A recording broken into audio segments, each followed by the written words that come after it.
get angry and frustrated with the kids if they were taking their sweet time to get dressed for school. It's a little embarrassing and feels uncomfortable. But if I would have stuck to my guns, we would have had a completely unnecessary argument. You immediately think about what can be done to control the damage. It's rather funny actually. By doing this, I can almost guarantee things will feel much better. I could do with your help. Have you ever wondered why we seem to find it much easier to blame others? Whether that's for how we may be feeling, something that's happened, or sometimes even for the way that we have acted. Whatever it may be, it does feel like it's becoming more common to push the blame elsewhere rather than looking inward. Blame feels easy, almost nice to do, because when I blame, I can escape accountability. I can feel like the person I am blaming is in some way a lesser person compared to me, and most importantly, I can feel like I have maintained my image in society. Unfortunately, blame almost always ends in some form of conflict, because just as much as me, nobody else wants to blame either. Now, while we play hot potato with blame, nothing good comes off it, because nobody learns when we speak while we are pointing a finger. Well, what do we do? And why should I do something about it in the first place? Yes, there is some conflict, but we still manage to live our lives, and in a lot of cases, I can do so without having to feel guilt for something that's gone wrong because I've passed the blame on. For the what, please stick around, and I look forward to sharing some of the things I've learned. For the why, well, to be at peace, have better relationships, and reduce unnecessary conflict in your life. Making the change is a hard thing to do, but it 100% is the right thing to do. Talking about hard things to do, I hope you watched the last video, and if you haven't yet, please check it out. My name is Bobby, and this is Real People, Real Talk. Let me start off by saying I'm not an expert.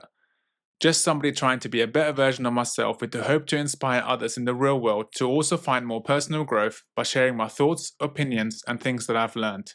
Let's get into this. What exactly is it that I'm talking about? Well, I spoke to my friend the other day, and he told me a story about how he was blamed for his cousin dropping his phone in the toilet simply because they were having a friendly family argument just moments before. Something like, "Look what you made me do now. You've been arguing with me, and that is the reason why I end up dropping my phone." Let's look at another quick example. What about when you go to pick someone up from the train station, and on the way you drive into the back of a van at the traffic light? You're most likely going to think, well, it's Adam's fault. If I wouldn't have had to go pick him up, I would not have to be in this position, where I now need to get my car fixed at the body shop. And just one more example, relating to kids. Just because I think this happens quite often. When your child hurts themselves after jumping on the sofa, you're likely to say, well, that wouldn't have happened if you had listened to me the first time when I told you to stop. It just seems to be so easy to blame someone or something else rather than think, what could have been done by me to prevent the situation? After all, the only thing I really have control over is my own actions. Despite the fact that the previously mentioned responses may seem completely natural to us, they don't normally end in maintaining a harmonious relationship. I have been on a journey with blame for a while now. I didn't really like what happened whenever I had a conversation and mentioned blame within it. Whether this was with my wife, my kids, or friends and family, one thing happened over and over again. Whenever I brought a blame statement into it, the conversation would without doubt get a lot icier. I started to realize that there was no good that came from it.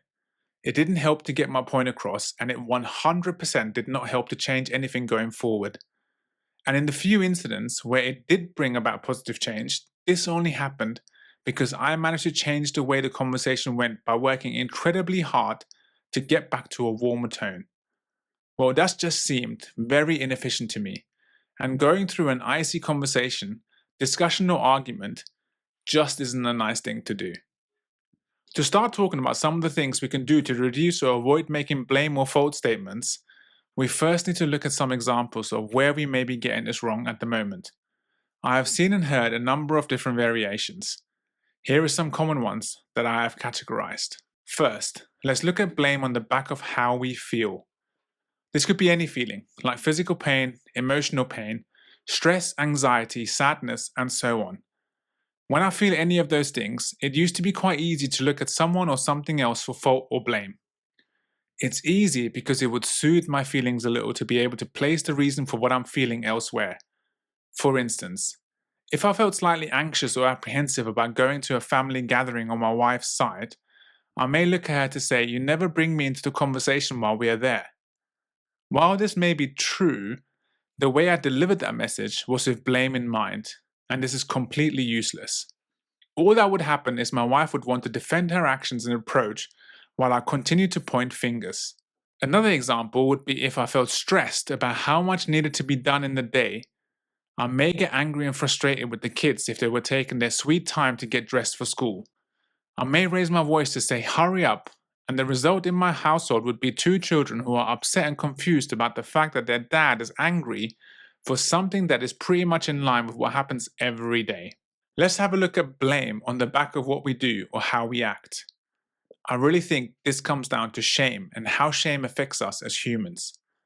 We don't ever really want to be seen as though we have done something wrong. It's a little embarrassing and feels uncomfortable. We feel shame. If you look at this through an evolutionary lens, it simply goes back to how the tribe views us. If we did something wrong that was bad enough in the eyes of the tribe, the punishment would have been to be banished. Now you'd be on your own without the safety of your community around you. In those times, that was pretty much certain death. Therefore, it is not surprising why shame feels so bad to us now. While we most likely will not be banished from our tribe today, we do seem to worry intensely about what people think about us due to this tribe conditioning. As such, if you do something wrong and you know you did something wrong, you immediately think about what can be done to control the damage. And one of the easiest things to do is to blame something or someone else.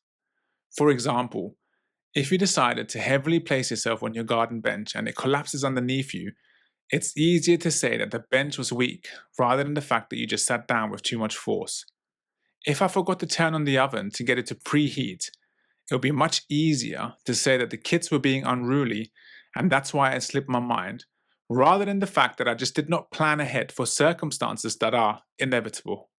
I think that when I blame on the back of something I did, the person I'm speaking to is left not really believing my reasoning. They are left feeling like, I think I can not do anything wrong. And of course, the person that you might end up blaming is left confused because they just cannot see what they have done in that particular scenario. And the third one of my categories is blame on the back of what I may have said. I am a firm believer in the importance of words. Their power can only be described as New Age magic.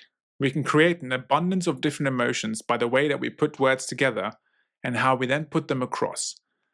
It does mean that we should pay attention to our words and the tone that we use them in, because sadly, due to their power, it is also impossible to retract the magic once you have let it go.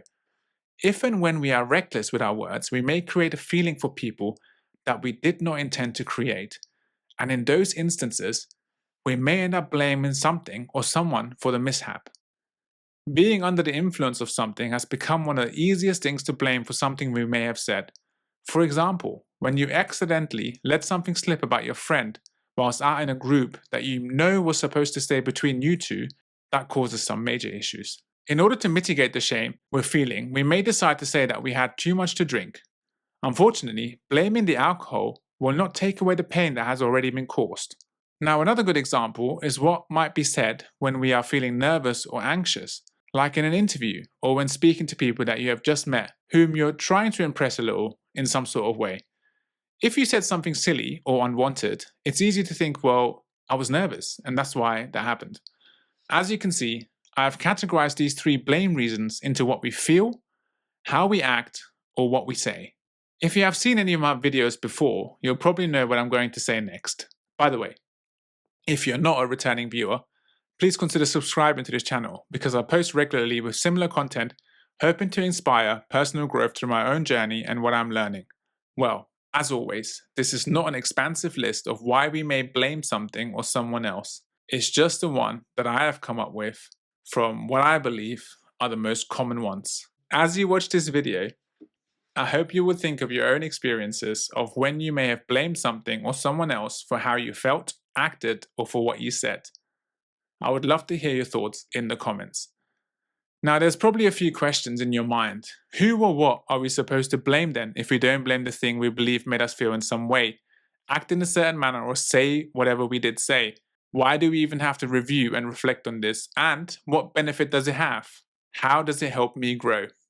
Let's go to the reasons of why we make blame or fault statements, in my opinion, and look at how we can answer some of these questions. I will also share with you something that I'm still working on, and I hope you may be able to help me with that. If I feel something, it's got to be because of the thing that made me feel something. For instance, I'm angry because the delivery driver did not deliver the parcel that I needed today. I'm frustrated because my wife decided to talk to me at the time while I was cooking the kids' dinner, and because of that, the pasta overcooked. I feel overwhelmed because everyone keeps giving me more things to do, and I'm annoyed because the kids made a ton of noise whilst I was on an important work call. That's about right, right? I certainly thought so for a long time. It's only recently that I realized when I looked at it differently, it became a lot less of a problem for me and others around me. Let me take you through it. The delivery driver did actually come as instructed. I just wasn't in, therefore, the parcel was missed. My wife did talk to me, and ordinarily, that is a good thing. We should always talk to our partners, however much we may sometimes feel like the opposite. The conversation just took my attention away from the cooking, and that's why we now have extra soft pasta. And I'm left with more stuff to do, but it was because I chose to say yes to it.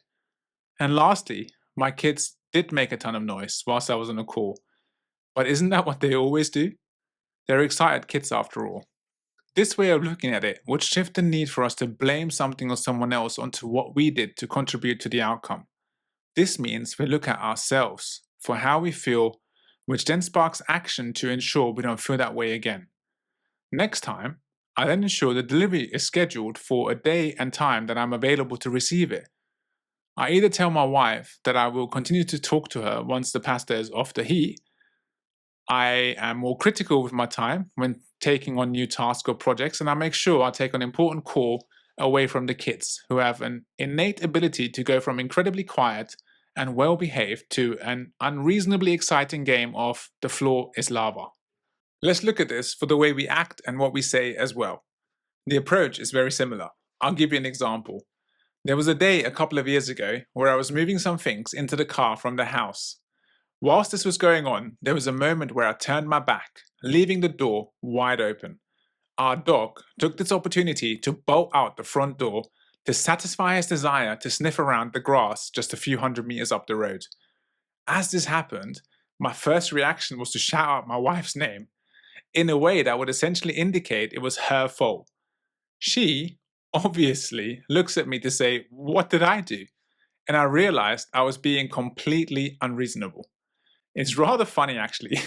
Everything points to the fact that the door should not have been wide open while the dog was loose. But in the moment, it was almost automatic to try and put fault on someone or something else. Luckily, I managed to recover through my realization, but if I would have stuck to my guns, we would have had a completely unnecessary argument. When it comes to blame on the back of what I did, it always pointed towards something that would be embarrassing or go against what I would want attached to my identity or way of being. If I'm known for winning a particular game all the time, the day I lose, it's the fault of the headache I've had for the past hour. If I'm always praised for my speaking abilities, the day I stumble my words or say something off, it's the fault of the lack of sleep I had the day before. The shift, just like I mentioned before, was to stop blaming others and take responsibility, which then meant I could learn to be better next time. The same goes for things we say. If we kept getting away with saying things we shouldn't have because we are under the influence of something, sooner or later, it will be really hard for people to be around us when we do want to enjoy a drink. If I was saying unkind things just because someone else said something unkind in the first place, that just means that we may be slowly getting to a point where we are seen as unkind too. Making the shift to taking responsibility helped me immensely, not only to improve in the same scenarios going forward, it also made me feel much more at peace. There was no longer a requirement to keep going with the conversation to justify the blame that I was placing elsewhere. After all, those conversations really just felt like they went on as long as they did because we needed to convince someone and be sure that they understood and accepted our justification. It's pretty incredible how quickly those conversations end once you take responsibility yourself. I have been working on this shift for nearly a year now, and I 100% still find myself slipping back in some scenarios, but I have become significantly better at it. When you do, you notice blame statements a lot more around you, and actually it helps you to let it go when it comes to other people. I think this is because you understand the work that needs to go into feeling the way you feel now. I have unlocked more time for meaningful conversations and significantly reduced unnecessary conflict because I am no longer justifying blame.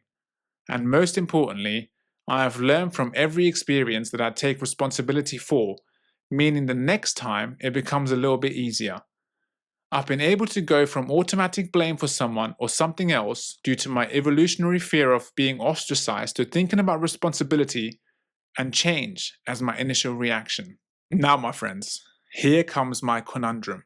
I heard a Chinese proverb a few weeks ago, and it actually inspired me to revisit my thought process on this subject. This is also where I'm hoping to get some of your help. The Chinese proverb says, "The man who blames others has a long way in his journey to go. The man who blames himself is halfway there. The man who blames no one has already arrived." Now let's substitute and say, the person who blames others has a long way on the journey to go. The person who blames himself is halfway there. The person who blames no one has arrived already. When I heard this proverb, I was initially happy that I may be halfway towards the journey. Then I thought, what do I need to do in order to get closer to the destination? I mean, having already arrived sounds incredibly appealing. I then had to think about what the proverb actually means to me. I think in this video I've described some of those thoughts. Being halfway there just meant that I was able to let go of the necessity to blame others for the things that I had control over. It meant I was taking responsibility. It meant I was looking inward rather than at the outside world for things that have happened and have affected me in any way. What the last part means to me can be put into a summary of things that I've already changed and what I'm continuing to work on. Number 1, taking the lesson from the scar. When something has gone amiss and I have taken responsibility, making sure that I learn from the experience and make changes going forward so that that particular scenario does not repeat in the same way again. Number 2, creating and sharing system for sustained solutions. Following the acceptance of responsibility and learning from experiences, making sure I create a system or way of life that will help me going forward and being able to share that with others so they can benefit too, if they choose. Number 3, a new sense of positivity. By working on changing the auto response to looking inward rather than others around you, you end up feeling so much more positive about life's challenges. After all, you can only control the controllables, and the things outside of your control will be things that we can let go much easier. And lastly, enjoying the inner peace and feeling of contentment. By doing this, I can almost guarantee things will feel much better. Being able to enjoy the spoils of this work that we have put in allows us to be more open to new opportunities and also allows us to understand that there's always a lesson. Even if you lose, you win. And the next time you will show up like the 5-star individual that you are. There's no blame, just an understanding that what happens will happen, and when it does, we will deal with it. If you deal with it wrong the first time, we will most certainly get it right the next. It was only a few weeks ago that I heard this proverb, and at the time I was firmly in the blame myself and take responsibility camp. It's only after that I started to think about the destination and whether I have arrived or whether I am still traveling. I could do with your help because I would love to hear your thoughts on what it means to you. It would be really insightful to read those comments. Please take a moment to leave me one. As always, I hope this video has provoked some thoughts for those of you who have watched and listened. Thank you for watching, and please like, comment, and subscribe to help this video reach more people that could benefit from hearing this. My name is Bobby, and this is Real People, Real Talk. I hope to see you soon.